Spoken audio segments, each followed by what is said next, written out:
नमस्कार, आप देख रहे हैं न्यूज वाणी और मैं हूं आपके साथ मानवी ठाकुर। शुरुआत करते हैं आज की खास खबरों के साथ। मामला श्योपुर की तहसील कराहल का है, जहां किसान अपनी फसल समर्थन मूल्य के वेयर हाउस पर एक दिन पहले ही गेहूं की फसल बेचने आते हैं, लेकिन कर्मचारियों की मर्जी से नियमानुसार समय पर खरीद केंद्र पर तुलाई चालू न करने से किसान परेशान हो रहे हैं।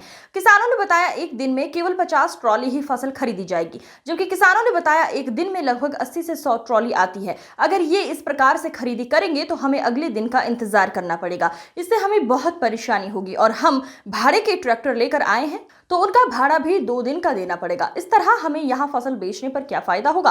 किसानों ने आरोप लगाया कि हमारी फसलों को यहाँ पर इसलिए भी लेट किया जाता है जिससे मजबूर होकर हम अपनी फसल बाहर सस्ते में बेच देते हैं, और साथ ही खरीद केंद्र की व्यवस्थाओं पर भी सवाल उठाते हुए कहा, यहाँ हमारे लिए पीने के पानी की उचित व्यवस्था तक नहीं है। अगर हम यहाँ 2 दिन तक रुकते हैं तब कोई ठहरने की उत्तम व्यवस्था नहीं है। अचानक से तूफान और बारिश आ जाए तो हमारी फसल खराब हो जाएगी।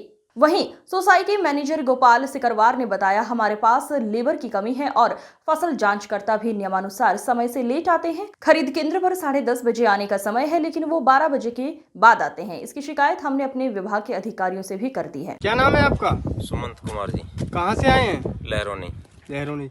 कब से यहाँ पर ट्रैक्टर लगा के खड़े हैं आप?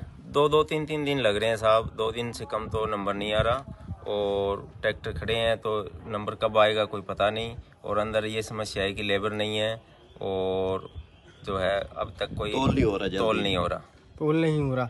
12 बजे को आए, अभी तक कांटा चालू नहीं किया। इसके लिए आपने अभी अब यहाँ की प्रभारियों से बात नहीं की क्या? बात तो करी, अभी नंबर भी नहीं दिए ट्रॉलियों के। कुछ ट्रॉलियों के नंबर भी नहीं दिए, मतलब अभी तो नंबर बांटे जाएंगे, उसके बाद तुम्हारे नंबर लगेंगे। बाद में पता पड़ेगा तोल आज होगा या कल होगा। कितने ट्रैक्टर होंगे यहाँ? समथिंग 100 के आसपास होंगे आज। पर उन तो बोल रहे हैं 50 से ज्यादा तोलेंगे नहीं। बाकी 50 का फिर क्या होगा? वो तो उनको रात को रहना पड़ेगा यहीं। वो 2 दिन की तो छुट्टी भी बता रहे हैं ना। छुट्टी है तो 3-4 दिन लग जाएंगे। किराए पे भी लिया था। मतलब यहाँ साइलों पर लाने का आपका क्या फायदा हुआ? परेशानी है साहब, वो तो प्राइवेट में रेट कम है। किसान की परेशानी है, यहीं आना पड़ेगा। ये ऐसा प्रतीत तो नहीं कराते दिख रहे जैसे कि यहाँ से परेशान हो के आप प्राइवेट बेच दें? अब ऐसा तो लग तो रहा है साहब। भाई तो इनकी साठगांठ दिखती है आपको ऐसे? अब कुछ न कुछ तो हो भी सकता है, क्योंकि यहाँ से आप परेशान होंगे तो आप प्राइवेट जाके तो सस्ते में जाएगा। प्राइवेट में तो बाहर सस्ते में जाएगा। हाँ जी, क्योंकि यहाँ से परेशान होंगे जब आप प्राइवेट बेचेंगे फिर सस्ते में जाएगा, वहाँ सस्ते में जाएगा। तो कहीं ना कहीं आपको ये दिखता है कि प्रशासन की और यहाँ के जो कर्मचारी उनकी साठगांठ से प्राइवेट माल बिचवाने की वो चल रही है। हो भी सकता है, नहीं तो इनको तोल लेने चाहिए।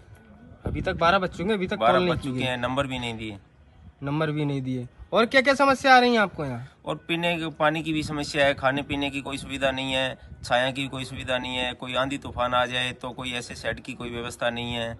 और गोदाम में इनके गेट छोटे हैं तो अंदर कोई ट्रॉली भी नहीं ले जा सकता। लेबर का काम ज़्यादा करना पड़ता है। जैसे मान लो अभी बारिश आ जाए तो फिर आप अपने अनाज को कैसे क्या रखें? कोई सुविधा नहीं है साहब। भीगेगा तो भीगेगा, ट्रैक्टर ले लेके भगेंगे। हो सकता है कोई एक आध का एक्सीडेंट भी हो जाए।